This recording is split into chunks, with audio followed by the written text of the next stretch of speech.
Olá, queridos, graças a Deus, tudo bem? Boa tarde, ou bom dia, boa noite, depende da hora que você está assistindo esse vídeo agora. Bora lá para um momento de edificação mútua. Há uma passagem no livro de Lucas, capítulo 12, versículo 16 em diante, em que Jesus conta uma parábola, e essa parábola ela é um reflexo da atualidade. Da atualidade porque as pessoas elas vivem como se não houvesse amanhã.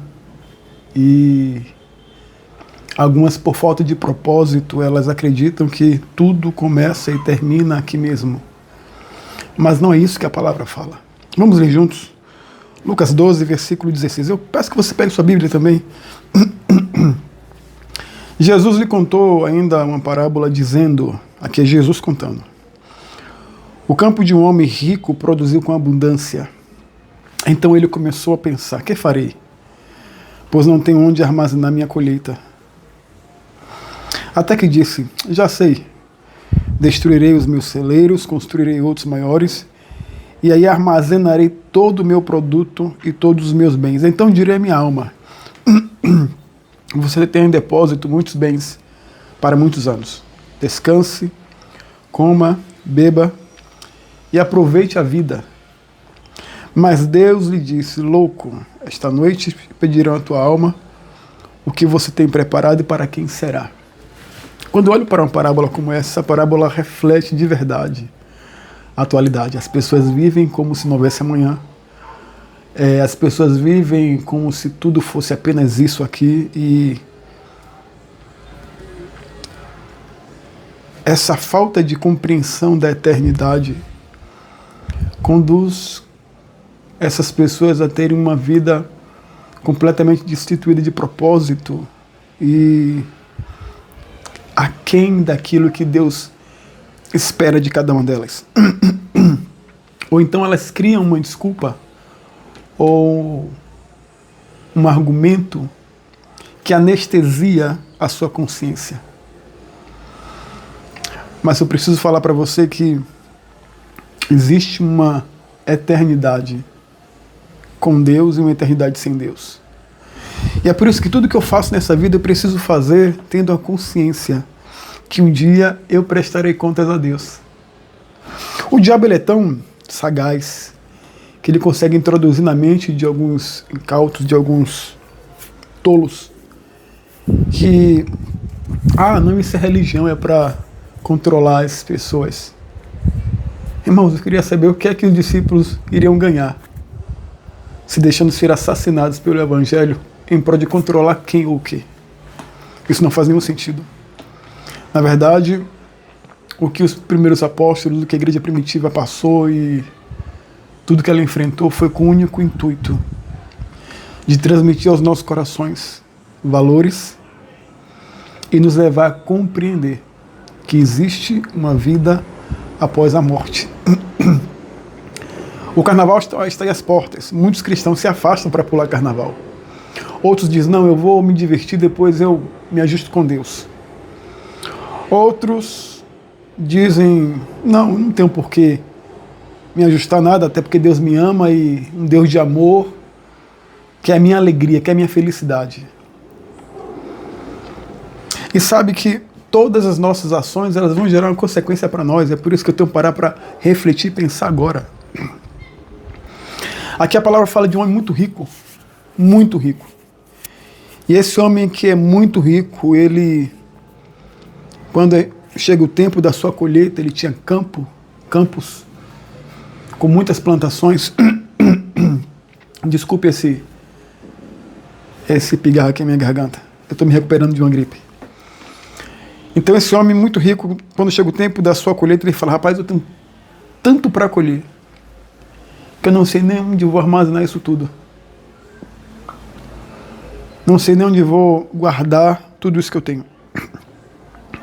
Mas aí ele teve a ideia: se eu vou destruir os meus celeiros, eu vou destruir algo que já estava pronto, vou construir outros maiores e vou armazenar ali todos os meus produtos, tudo que eu possuo, tudo que eu tenho.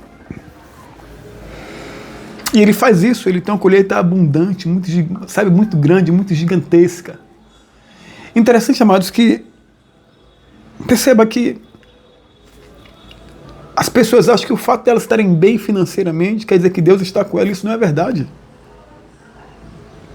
Deus está, na verdade, tentando abrir os nossos olhos para entender que tem gente que ela é tão pobre, tão pobre, tão pobre, que tudo que ela tem é só dinheiro, é só recursos, são só bens, mas as vidas dessas pessoas estão vazias, sem sentido. E elas precisam atentar, abrir os olhos para compreender que só Jesus é o sentido da vida do ser humano.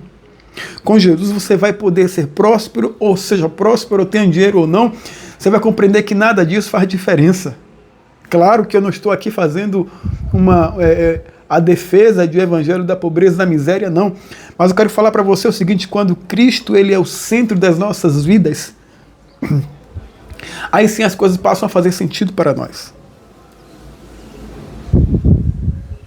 Então perceba que esse homem rico, ele começa agora a falar consigo mesmo. Direi à minha alma: você tem em depósito muitos bens para muitos anos. Descanse, coma, beba, aproveite a vida. Mas, aí tem um porém, mas Deus lhe disse: louco, esta noite te pedirão a tua alma e o que você tem preparado e para quem será. Ou seja, para quem será? Para quem a sua vida está sendo destinada? É para um propósito que agrada a Deus?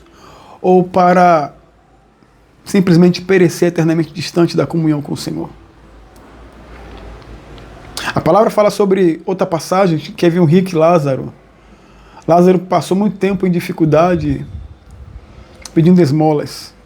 E o rico, ele tinha de tudo, mas um dia ambos morreram. E tiveram que prestar contas a Deus. Com toda a dificuldade que Lázaro passou, ele procurou ser temente e fiel e buscar a face do Senhor. E o homem rico se encontrou em aperto e tentou pedir a Deus uma segunda chance, que ele pudesse voltar para avisar seus parentes, seus amigos. Ele falou: não, lá ele tem profetas, né? Aqui temos a palavra, que nós temos tudo suficientemente necessário para abrir os olhos de todo aquele que deseja ter os seus olhos abertos pela palavra do Evangelho. E deixa eu falar algo para você aqui que você precisa entender. Se você morrer hoje, talvez muitas pessoas vão chorar. Talvez poucas ou pessoas vão chorar. Amanhã você vai ser sepultado. Seu corpo já vai estar cheio de alguns tratamentos para não começar a expelir aquele processo que é natural mesmo. E pessoas vão estar ali ao redor, chorando, se lamentando, tendo algumas lembranças de quando você era vivo, mas vai lhe enterrar. 2 dias, 3 dias depois, você já vai estar inchado, esverdeado, depois ficando escuro, todo o seu corpo tornando-se em um líquido, em uma lama podre, os bichos comendo a carne. E olha que a cena é muito feia, porque eu já vi pessoas em estado de putrefação, de decomposição. Você só vê bicho e mais bicho, mas que palavra? Não, isso é um fato, você precisa ouvir. E quem foi para o seu sepultamento vai para casa, alguns vão tristes, mas já vai tocando de outros assuntos, já vai falar sobre o time que perdeu, o time que ganhou, o jogo que vai acontecer. Seus parentes vão para casa, vão sentir ainda, vão estar um pouco pesados, sentindo, vão chorar, vão olhar sua foto, mas o seu corpo já está ali, em um caixão selado, dentro de uma tumba, de um túmulo. Depois daquele processo, vai passar alguns dias, algumas semanas, alguns meses, seus parentes vão sentir alguma falta, alguns amigos vão dar uma palavra para os seus parentes, mas a sua esposa, seu filho, seu marido, ele vai ter que tocar a vida dele, porque a vida tem que seguir, a vida tem que continuar. O problema é, você viveu pensando apenas nessa vida, não sabendo que após essa vida, nós teremos que prestar contas a um Deus que é justo. Aí tem pessoas que falam: poxa, Deus sendo tão bom, Deus não vai deixar a pessoa eternamente. Não, Deus é eterno, e tudo que Deus estabelece é debaixo da régua da eternidade. Assim como existe uma eternidade com Deus, existe uma eternidade sem Deus. Então talvez você que está me vendo agora está planejando algumas coisas para esse ano. Querido, planeje, sonhe, invista, compre, venda, dê, empreste, mas entenda uma coisa, nada disso vai ter sentido se a sua vida não estiver aliançada com Cristo. Ah, não, eu vou curtir. Eu me lembro de um conhecido meu, é um conhecido, não é um amigo, mas é um conhecido meu. Ele estava completamente perdido no pecado, recebeu Jesus, começou a seguir, estava bem, estava tranquilo. Um dia, talvez na mente dele parecia que, não, deixa eu dar uma voltinha, deixa eu curtir um pouco. Eu preciso passear um pouco e viver um pouco a minha vida que eu vivia antes. E foi numa dessas que ele foi alvejado por uma bala.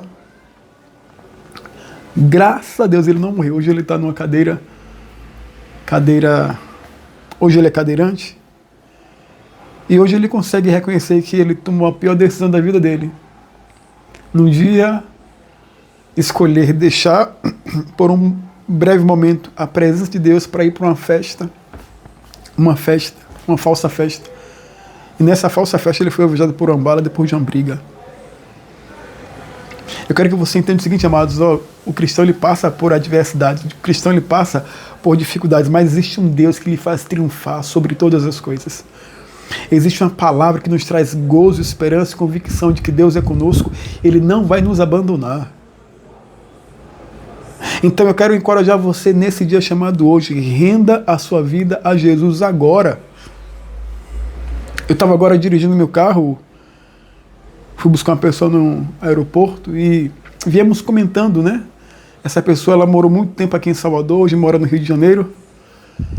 E ele falou, poxa, eu não conheço mais nada aqui. Eu disse, poxa, aqui era o Paz Mendonça. O Paz Mendonça, ele pertenceu ao seu Mamed, algo desse tipo. E ele me fez saber algo que eu não sabia. Ele disse quando o filho dele se suicidou, na ponte Rio-Niterói. Aquele pai entrou em tanta crise que ele simplesmente desistiu, fechou tudo, acabou o Paz.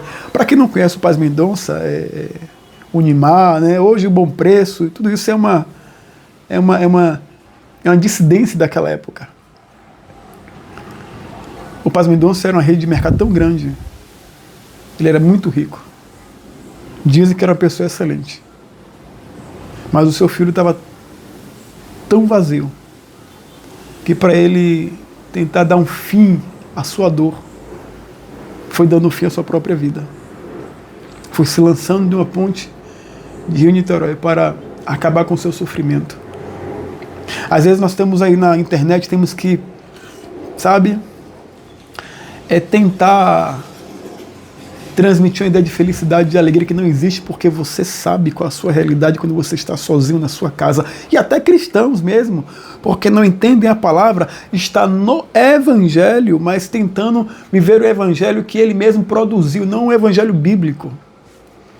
Então as pessoas estão em completa destruição, sofrimento, angústia, depressões, opressões, ansiedades. E Cristo, Ele está falando para mim, para você, ei, vinde a mim todos vós que estáis cansados e sobrecarregados, e eu vos aliviarei.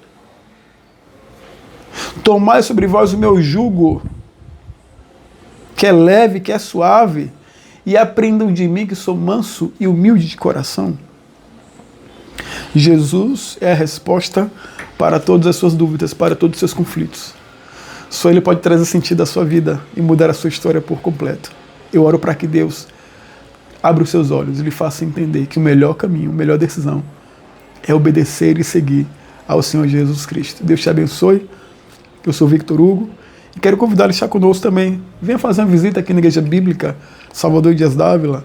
Ficamos aqui no Cabula, ao lado do posto de gasolina, próximo ao G. Barbosa, ou ficamos ali em Dias Dávila, ao lado da pousada Sapoti. Ou então, procure a igreja da sua confiança, a igreja que você já se identifica, vai receber a palavra, vai crescer.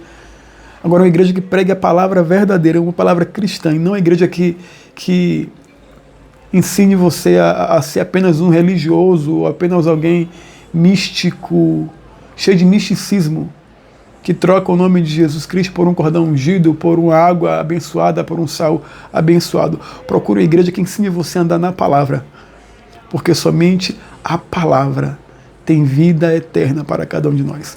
Deus te abençoe, grande abraço, fica com Deus, um grande cheiro em nome de Jesus. Tchau, tchau.